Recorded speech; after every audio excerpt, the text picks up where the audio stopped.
तो आज के इस नए विश्लेषण में एक बहुत ही खास और काफी रणनीतिक विषय पर चर्चा होने वाली है। बिल्कुल। आज हम Mangalam drugs global API manufacturing and strategic outlook पर आधारित जो दस्तावेज और रिसर्च नोट्स हमें मिले हैं ना, उनकी गहराई में उतरने वाले हैं। जी, और ये विषय बहुत दिलचस्प है। एकदम। और इस पूरी गहरी चर्चा का मिशन बहुत स्पष्ट है। हम ये समझने की कोशिश करेंगे कि कैसे 1977 में स्थापित हुई एक छोटी सी भारतीय कंपनी आज वैश्विक स्तर पर दवाइयों के कच्चे माल, जिन्हें हम एपीआई कहते हैं, उनके निर्माण में एक इतनी अहम भूमिका निभा रही है। सही कहा। और देखिए, शुरुआत में ही बता दूं कि आज की हमारी ये पूरी बातचीत केवल और केवल हमें प्रदान किए गए इन विशिष्ट दस्तावेजों और रिसर्च नोट्स पर ही आधारित है। हम इसी दायरे में रहकर बात करेंगे। ये स्पष्ट करना बहुत जरूरी था, क्योंकि देखिए, ये एक बहुत ही प्रासंगिक विषय है। अक्सर जब हम वैश्विक स्वास्थ्य तंत्र या बड़ी फार्मास्यूटिकल सफलताओं की बात करते हैं ना, तो सारा ध्यान हमेशा उन ब्रांड्स पर जाता है जो बनी बनाई दवाइयां बाजार में लाते हैं। बिल्कुल, जो फ्रंट एंड फार्मा कंपनीज होती हैं। एग्जैक्टली। लेकिन इस गहरी चर्चा में हम उन स्रोतों का विश्लेषण करेंगे जो ये बताते हैं कि इन दवाइयों के अंदर का जो एक्टिव हिस्सा होता है वो असल में आता कहाँ से है, और उसकी ग्लोबल सोर्सिंग कितनी चुनौतीपूर्ण है, राइट? हाँ, मैं यही बताने वाली थी। यह विश्लेषण हमारे श्रोताओं के लिए ये संदर्भ तय करेगा कि कैसे पर्दे के पीछे काम करने वाली कंपनियां, जो सीधे ग्राहकों को नहीं दिखती, वो स्वास्थ्य संकटों से निपटने का एक अदृश्य लेकिन सबसे मजबूत आधार होती हैं। चलिए इसे थोड़ा विस्तार से समझते हैं। जब हम Mangalam drugs and Organics limited के बिजनेस मॉडल को देखते हैं तो हमारे नोट स्पष्ट रूप से बताते हैं कि ये कंपनी B2B स्पेस में काम करती है। जी, B2B यानी बिजनेस टू बिजनेस। ये कंपनी सीधे ग्राहकों के लिए फिनिश्ड डोजेज वाली दवाइयां नहीं बनाती है, बल्कि अन्य फार्मा कंपनियों के लिए बल्क ड्रग्स और केमिकल्स बनाती है, जो कि अपने आप में एक बहुत बड़ा काम है। बिल्कुल। और मुझे इनके प्रोडक्ट पोर्टफोलियो की संरचना काफी दिलचस्प लगी। क्या हम इस पोर्टफोलियो के रणनीतिक विभाजन पर थोड़ी बात कर सकते हैं? जरूर। इस कंपनी के प्रोडक्ट प्रोफाइल को समझना इसके पूरे बिजनेस मॉडल की चाबी है। हमारे स्रोतों के अनुसार कंपनी मुख्य रूप से 3 महत्वपूर्ण श्रेणियों में काम करती है।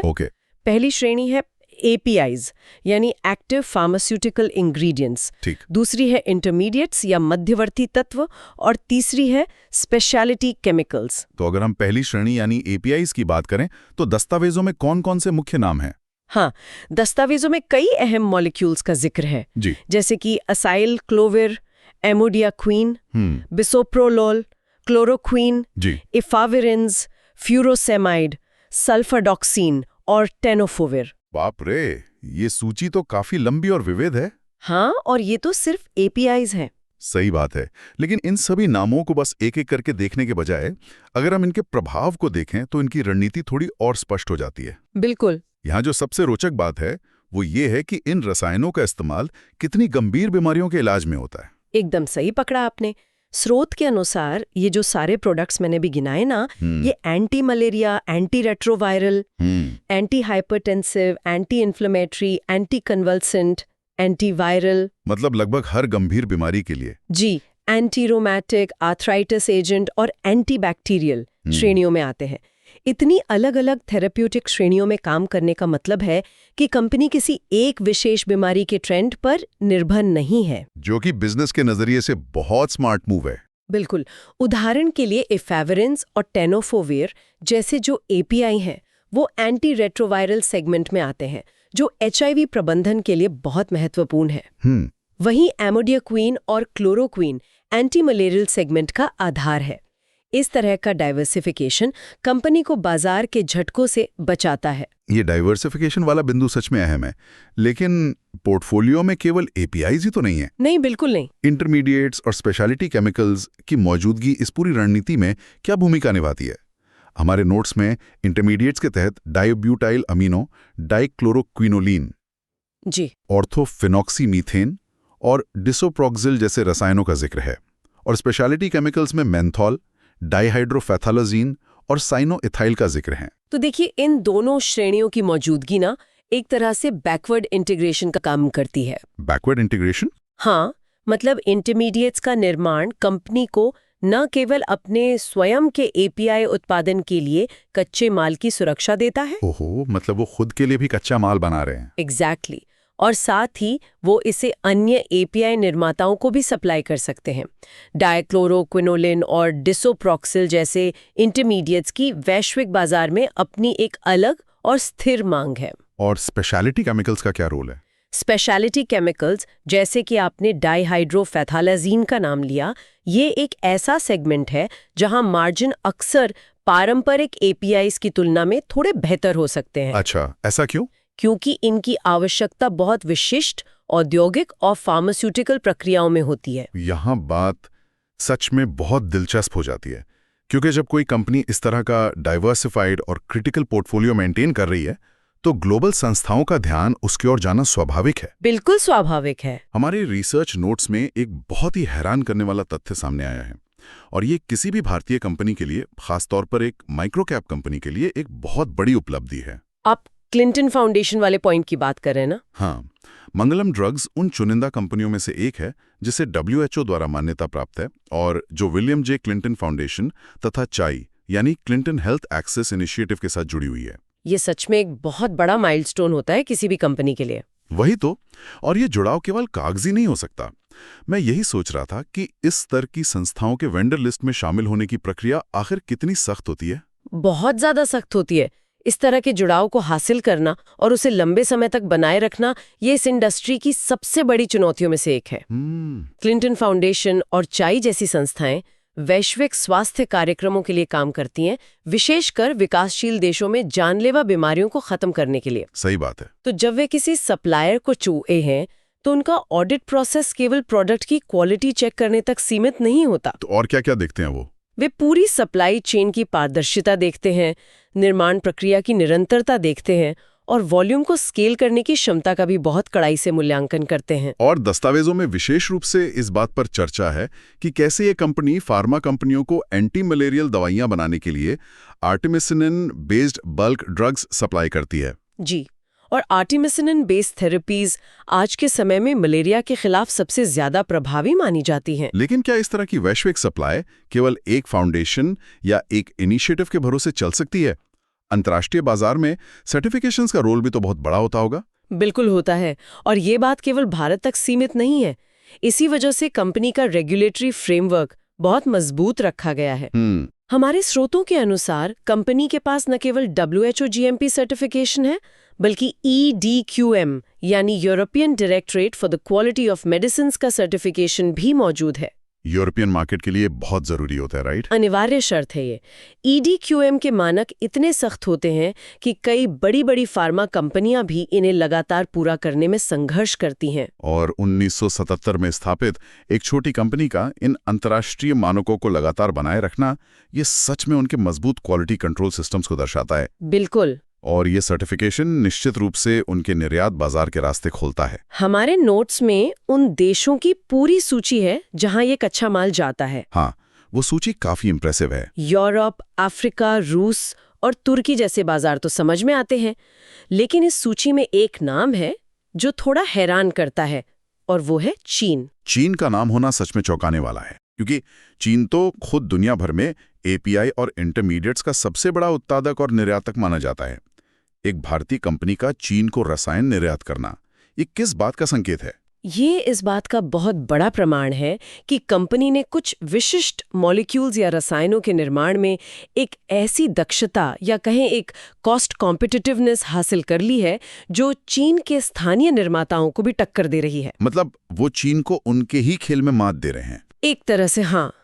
ये भी संभव है कि कंपनी के स्पेशलिटी केमिकल्स या कुछ खास इंटरमीडिएट्स की गुणवत्ता इतनी उत्कृष्ट हो कि चीनी फार्मा कंपनियां अपने फॉर्मुलेशंस के लिए उन्हें आयात करना ही बेहतर समझती हों। ये तर्क सही लगता है। इसके अलावा यूरोप में EDQM के तहत सप्लाई करना और अफ्रीका में मलेरिया के खिलाफ लड़ाई के लिए बल्क ड्रग्स भेजना, ये साबित करता है कि कंपनी का भौगोलिक जोखिम भी अच्छी तरह से बटा हुआ है। तो इन सब का आखिर मतलब क्या है? मेरा मतलब है कि जब हम एक तरफ इस इतने बड़े वैश्विक प्रभाव को देखते हैं, क्लिंटन फाउंडेशन के साथ जुड़ाव और यूरोप से लेकर चीन तक फैले हुए इस शानदार निर्यात नेटवर्क को देखते हैं, तो लगता है कि ये कोई बहुत बड़ी मल्टीनेशनल कंपनी होगी। हाँ, सुनने में तो ऐसे ही लगता है। लेकिन जब हम वित्तीय आंकड़ों की दिशा में चर्चा को ले जाते हैं और उन पर नजर डालते हैं तो तस्वीर पूरी तरह से बदल जाती है। बिल्कुल। हमारे दस्तावेज बताते हैं कि ये एक माइक्रो कैप फार्मा प्लेयर है। इसकी तिमाही बिक्री मतलब क्वार्टरली सेल्स केवल 70 से 73 करोड़ रुपए के आसपास रहती है जी। और प्रॉफिट में भी उतार चढ़ाव रहता है। स्टॉक मार्केट में इसका प्रदर्शन अस्थिर रहा है। इसके बावजूद ये निवेशकों का ध्यान आकर्षित करती है। इस पैराडॉक्स के पीछे की वित्तीय वास्तविकता क्या है? इसके लिए हमें रेवेन्यू ब्रेकअप देखना होगा। तो मैं वित्त वर्ष 2023 यानी FY23 के रेवेन्यू ब्रेकअप का ब्यौरा देता हूँ। बताइए। प्रोडक्ट्स की बिक्री से लगभग 89% रेवेन्यू आता है। ट्रेडिंग सेल्स से लगभग 5%, इंजीनियरिंग सर्विस चार्जेस से लगभग 4% और एक्सचेंज रेट में उतार चढ़ाव से हुए मुनाफे से लगभग 2%। ये आंकड़े बहुत कुछ साफ कर देते हैं। लगभग 89% हिस्सा सीधे प्रोडक्ट्स की बिक्री से आना ये बताता है कि उनका कोर ऑपरेशंस जो कि API और केमिकल्स का निर्माण है वही उनका मुख्य इंजन है। और ये जो 5% ट्रेडिंग सेल्स है वो फार्मा इंडस्ट्री में आम बात है। कंपनियां कुछ उत्पाद खरीदकर आगे बेचती हैं ताकि ग्राहकों की मांग पूरी कर सकें। लेकिन वो जो 4% इंजीनियरिंग सर्विस चार्जेस वाला हिस्सा है ना, हाँ, वो थोड़ा अलग लगता है। क्या ये दर्शाता है कि वे केवल उत्पाद नहीं बना रहे बल्कि तकनीकी विशेषज्ञता भी दे रहे हैं? एकदम सही।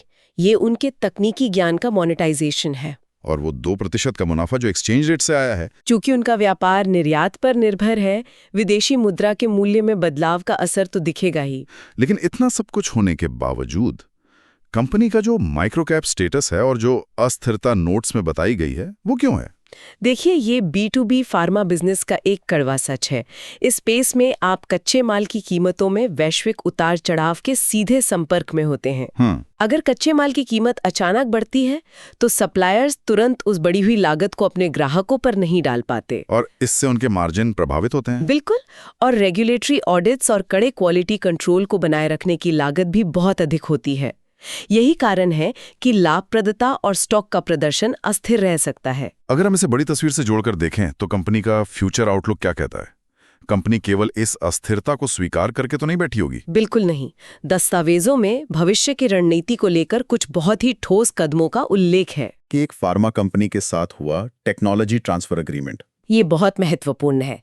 इस एग्रीमेंट के तहत एंटी मलेरियल API बनाने के लिए एक नई मैन्युफैक्चरिंग फैसिलिटी लगाई जाएगी अफ्रीका में। हाँ, अब तक वे भारत से कच्चा माल एक्सपोर्ट कर रहे थे, लेकिन तकनीक का हस्तांतरण करके वहां स्थानीय उत्पादन शुरू करवाने का मतलब है कि वे अपने मॉडल को एक्सपोर्टर्स से बढ़ाकर टेक्नोलॉजी पार्टनर में बदल रहे हैं। ये तो बहुत ही स्मार्ट मूव है। और साथ ही हमारे नोट्स में इस बात का भी जिक्र है कि कंपनी 2 नए उत्पाद पेश करने वाली है जी। इटोडोलाक जो कि एक एंटी इन्फ्लेमेटरी दवा है और राइसीड्रोनेट सोडियम जो ऑस्टियोपोरोसिस के लिए इस्तेमाल होती है।